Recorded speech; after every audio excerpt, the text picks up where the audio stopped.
Historia de la filosofía, volumen 1, sección 79, parte tercera, filosofía escolástica, capítulo 2, Juan Escoto Eriúgena. Esta es una obra del maestro Nicolás Abagnano.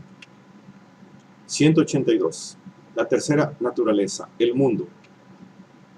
La tercera naturaleza, creada y no creada, es el mundo mismo, el conjunto universal de las cosas sensibles y no sensibles que proceden de las causas primeras por la acción distribuidora y multiplicadora del Espíritu Santo. Escoto sostiene que todos los cuerpos del mundo están constituidos por forma y materia. La materia, al estar falta de forma y color, es invisible e incorpórea, y es, por esto, objeto no de los sentidos, sino de la razón.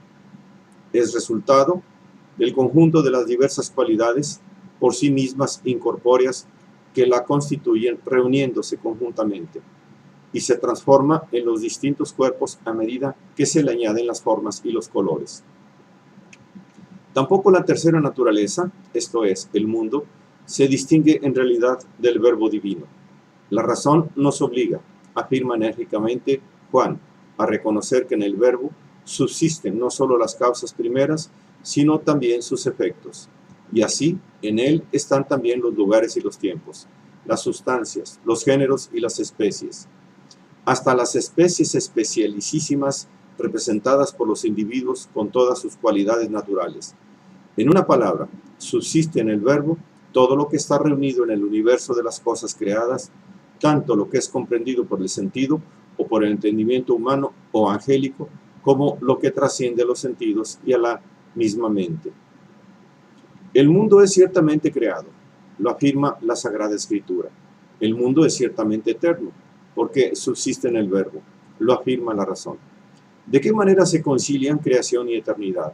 Es problema que la mente humana no puede resolver. Pero en realidad, quizás el problema es más aparente que real, ya que las cosas que subsisten en el espacio y en el tiempo y están distribuidas en los géneros y en las formas del mundo sensible no son en realidad distintas de las causas primeras que subsisten en Dios y son Dios mismo. No se trata de dos sustancias diversas, sino de dos diversos modos de entender las mismas sustancias, en la eternidad del verbo divino o en la vida del tiempo. Así, no hay dos sustancias hombre, una como causa primordial y otra individuada en el mundo, sino una sola sustancia que puede ser entendida de dos modos, o en su causa intelectual o en sus efectos creados. Entendida de la primera manera, está libre de toda mutabilidad. De la segunda, está sujeta a mutabilidad. De la primera manera, está libre de todas sus cualidades accidentales y escapa a la inteligencia. De la segunda, resulta compuesta de cualidades y cantidades diversas y es susceptible de ser conocida por la mente. Se ha visto que Dios no es solamente el principio, sino también el fin de las cosas. A Él, pues, retornarán las cosas que de Él han salido y en Él se mueven y están. La Sagrada Escritura enseña claramente el fin del mundo y es, por otra parte, evidente que todo lo que empieza a ser, lo que antes no era, cesará también de ser lo que es. Ahora bien, si los principios del mundo son las causas de las cuales ha salido, estas mismas causas serán el último término de su retorno. El mundo no será reducido a la nada, sino a sus causas primeras. Y una vez terminado su movimiento, será conservado perpetuamente en reposo. Ahora bien, las causas primeras del mundo son el mismo verbo divino. El verbo divino volverá, pues, el mundo en su fin. Una vez resuelto a unirse con Dios, al cual tiende en su movimiento, el mundo no tendrá un ulterior fin al que tender, y necesariamente reposará. Por esto el principio y el fin del mundo subsisten en el verbo de Dios y son el mismo verbo. Si la tesis típica del panteísmo es que Dios es la sustancia o la esencia del mundo, no hay duda de que la doctrina de Escoto es un panteísmo riguroso. Dios está sobre todas las cosas y en todas. Solo Él es la esencia de todas las cosas porque Él solo es. Y aun siendo todo en todo, no cesa de ser todo fuera de todas. Él es todo en el mundo, todo alrededor del mundo. todo en la criatura sensible, todo en la criatura inteligible. Está todo en crear el universo, todo deviene en el universo. Está todo en todo el universo. Está en las partes de este, porque él mismo es todo y parte, y no es ni todo ni parte. Constantemente el panteísmo, tanto en la filosofía medieval como en la moderna, ha admitido como principio suyo la tesis con tanto rigor expresada aquí de que Dios es la sustancia del mundo. Por otro lado, se puede comprender como la otra afirmación igualmente resuelta de Escoto, que Dios está fuera del universo y que no existe ni todo ni en parte del mismo que pueda ser admitida como prueba del carácter no panteísta de su doctrina. 183. El conocimiento humano. El hombre interior es una imagen de la Trinidad divina. Juan toma y desarrolla a su manera este pensamiento de San Agustín. Las tres personas divinas se relacionan entre sí como la esencia, la potencia y el acto. En el alma humana, la esencia es la inteligencia. Es la inteligencia, que es la parte más elevada de nuestra naturaleza y entiende a Dios y a las cosas en sus causas primeras. La razón corresponde a la virtud y se refiere a los principios de las cosas que vienen inmediatamente después de Dios. El sentido interior o corresponde al acto o energía y se ocupa de los efectos, sean visibles o invisibles, de las causas primeras. El sentido interior corresponde al acto o energía y se ocupa de los efectos, sean visibles o invisibles, de las causas primeras. Tal sentido interior es coesencial a la razón y al entendimiento, mientras el sentido exterior, que se sirve de los 5 órganos y reside en el corazón, pertenece al cuerpo más que al alma, de modo que perece con la disolución del cuerpo. A estas tres partes del alma corresponden 3 movimientos diversos, según el alma, según la razón, según el sentido. El primer movimiento es aquel mediante el cual el alma se mueve hacia el Dios desconocido, más allá de sí misma y de toda criatura. Por este primer movimiento, Dios aparece al alma como trascendente a todo lo que es, y como absolutamente indefinible. El segundo movimiento es aquel por el cual el alma define el Dios desconocido como causa de todas las cosas, porque en él están las causas primeras.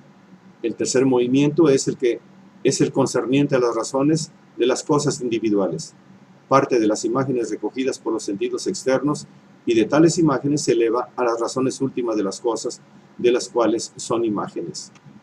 A través de este movimiento, la misma imagen sensible se transfigura. De imagen impresa en los órganos del sentido, se transforma en imagen que el alma siente en sí como propia. Y precisamente el alma parte de esta imagen espiritualizada para ascender hasta las razones eternas de las cosas. La correspondencia entre el alma y Dios se extiende también a lo referente al conocimiento que el alma tiene de sí misma. Como Dios es cognoscible a través de sus criaturas, pero incomprensible en sí mismo, ya que ni él mismo ni otro puede entender lo que es, pues no tiene un quid, una esencia determinada que se puede entender. Así, el alma humana sabe qué es, pero de ninguna manera puede conocer qué es. Y esto no es un límite a una imperfección de la mente misma. Así como la mejor manera de acercarse a Dios no es la afirmación, sino la negación, no es el conocimiento, sino la ignorancia, porque Dios, no teniendo límites, no puede ser definido ni restringido a una esencia determinada. Del mismo modo, si fuera posible al alma conocer su propia esencia, esto significaría la posibilidad de circunscribirla e implicaría su desemejanza con el Creador. 184. Divinidad del hombre. Circula por toda la obra de Juan Escoto el sentido del valor superior y divino del hombre. El pesimismo propio de los escritores cristianos y del mismo Agustín sobre la naturaleza y los destinos del hombre se atenúa en él hasta transformarse en exaltación del hombre, de sus capacidades y de su éxito final. El hombre, dice, no ha sido llamado inmerecidamente oficina de todas las criaturas. En efecto, todas las criaturas se contienen en él. Entiende como el ángel, razona como hombre, siente como animal irracional, vive como el gusano, se compone de alma y cuerpo, y no carece de ninguna cosa creada. En cierto modo, el hombre es superior al mismo ángel, el cual, por carecer de cuerpo, no tiene sensibilidad ni movimiento vital. Muy significativas son las consideraciones que Scotto desarrolla con visible complacencia sobre el tema. Si el hombre no pecase. Si el hombre no pecase, sería ciertamente omnipotente como Dios. En efecto, nada le apartaría de Dios, y él, que es imagen de Dios, participaría de lleno en la perfección de su modelo. Por el mismo motivo, sería omnisciente, porque, como Dios, conocería por sus causas primeras todas las cosas creadas. Si el primer hombre no hubiera pecado, la semejanza entre la naturaleza angélica y la humana se habría transformado en una identidad, y el hombre y el ángel se hubieran convertido en una misma cosa. Y esto se explica porque la misma identidad se establece entre hombre y hombre, cuando recíprocamente se entienden. Sí, dice Scotto, yo entiendo lo que tú entiendes, me convierto en tu mismo entendimiento, y en cierta manera inefable me convierto en ti mismo. Y cuando tú entiendes lo que yo entiendo, tú te conviertes en mi entendimiento, y de dos entendimientos se hace uno solo, constituido por lo que ambos sincera y cumplidamente entendemos. Porque el hombre es verdaderamente su entendimiento, el cual se especifica e individualiza por la contemplación de la verdad. La perfección del hombre es tan grande que ni siquiera el pecado original basta para destruirla. Con él, el hombre no perdió su naturaleza, que, en cuanto a imagen de Dios, es necesariamente incorruptible. Perdió solamente la felicidad, a la cual hubiera sido destinado si no hubiese despreciado el precepto divino. Es menester decir, dice Juan Scotto, que la naturaleza humana, que está hecha a imagen de Dios, no perdió nunca la fuerza de su belleza y la integridad de su esencia, y nunca puede perderlas. Una forma divina, como es el alma, permanece siempre incorruptible. A lo más, se hace capaz de soportar la pena del pecado. Con el mismo optimismo, Juan considera el destino último del hombre. La muerte es para el hombre el principio de una ascensión que le lleva a identificarse con Dios. No hay muerte para el hombre, sino retorno a un antiguo estado que había perdido al pecar. La primera fase de este retorno a Dios se efectúa cuando el cuerpo se disuelve en los 4 elementos de los cuales está compuesto. La segunda fase es la resurrección, con la cual cada uno recibirá de nuevo su cuerpo por medio de la reunión de los 4 elementos. En la tercera fase, el cuerpo se transformará en espíritu. En la cuarta fase, toda la naturaleza humana volverá a sus causas primeras, que subsisten inmutablemente en Dios. En la quinta fase, la naturaleza humana, junto con sus causas, se moverá en Dios, como el aire se mueve en la luz. Este triunfo final de la naturaleza humana no será, sin embargo, una anulación en Dios. El disolverse místico y panteísta del hombre en Dios es excluido por Juan Scotto. El destino de la naturaleza humana no es el de perderse en el ser divino, sino permanecer en su verdadera sustancia, reintegrarla a sus causas primeras y subsistir en su perfección completa en el ámbito del ser divino, como el aire en la luz. El misticismo neoplatónico es aquí corregido por el sentido del carácter irreductible de la naturaleza humana, carácter por el cual conserva, aún frente a Dios y en virtud de Dios, su autonomía sustancial.